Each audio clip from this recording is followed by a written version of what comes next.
I was listening to a podcast a couple of days ago, and it's two guys talking, and both of them are kind of into like the whole anti-seed oil trend. I don't know if you're familiar with that, but a lot of people are like very apparently seed oils, like, I don't know, was only sort of implemented into our diets about 50 years ago, and it's there's a lot of people think it's correlated to a lot of different things, and so they're talking about how they try to avoid it as much as they can, but a lot of times they can't in certain situations. And one of them brought up, he was like, yeah, I used to be more into trying to avoid it, but I actually found out that stress is worse for you than basically anything that you could consume. So the stress of trying to avoid seed oils is significantly worse for you than the fucking seed oils. And I just like, I was on a walk and I just burst out laughing because they were going back and forth about it. And then they were like, but actually,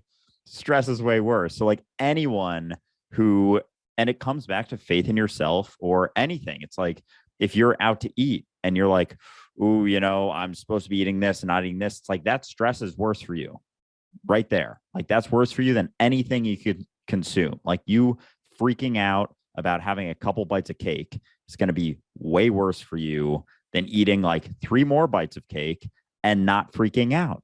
So just relax. Things are going to be okay. Like, you have more power. The other aspect is you're letting go of your power.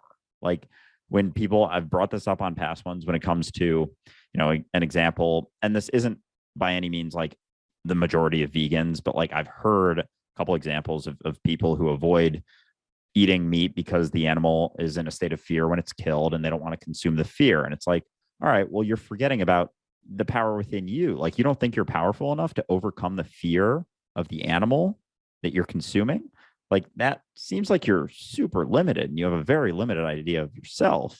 So it's funny when all of those things come together and it's like, yeah, but at the end of the day, the stress is going to be worse for you than anything else. And the limitations you put on yourself and the belittling of the power, like, take some power back and recognize that you're more powerful than anything you consume. Like, you will impact that far, far more than it will impact you if you're coming at it from a place of faith in yourself.